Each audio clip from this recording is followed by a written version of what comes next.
Korijen palestinske patnje je cionizam. Ko su cionisti i kakva je to ideologija? Political movement, it's a materialistic movement.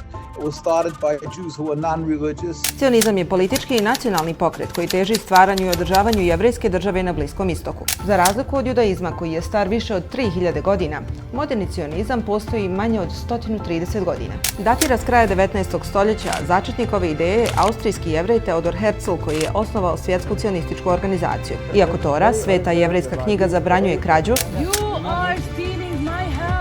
And if I don't steal it, someone else is going to steal it. No one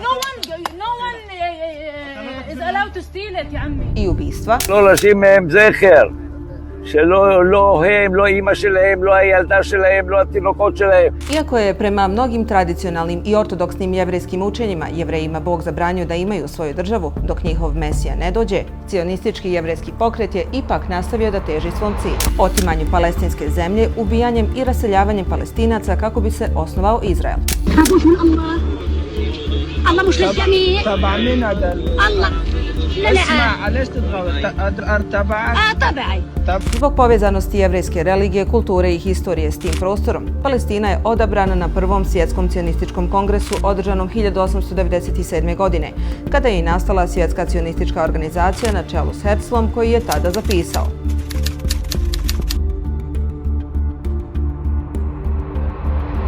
S rastućim antisemitizmom u Evropi u to vrijeme, Herzl je smatrao da je jedini način da njegov narod živi u miru da imaju svoju državu na palestinskoj teritoriji. Popularni slogan se počeo širiti svijetom: zemlja bez ljudi, za ljude bez zemlje. Jedini problem je bio što Palestina nije bila zemlja bez ljudi. Veliki broj muslimana i kršćana zajedno s manjim brojem jevreja živio je tu zajedno u miru stoljećima. Sve dok Arthur James Balfour nije uzeo naliv Peru u ruke i potpisao Balfourovu deklaraciju 1917. godine, u kojoj je cionistima data britanska podrška stvaranju jevrejske države. Danas se ova deklaracija smatra dokumentom koji je ozvaničio početak bliskoistočnog konflikta.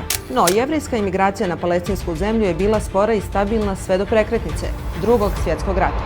Nakon holokausta, priliv jevreja u okupiranu Palestinu je naglo porastao i mnoge države Zapada su počele podržavati ideju jevrejske države u Palestini.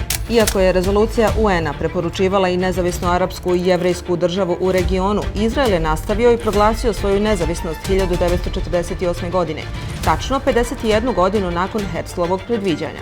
Time je cionistički pokret ostvario svoju glavnu pobjedu. U periodu nakon svog osnivanja Izrael je izvršio invaziju na susjedne zemlje, a na kraju šestodnevnog rata 1967. godine Izrael je proširio svoju kontrolu u regionu, raselivši brojne kršćanske i muslimanske Palestince. Godinu kasnije, 28. svjetski cionistički kongres usvojio je Jerusalimski program, listu 5 temelja cionizma koji su revidirani 2004.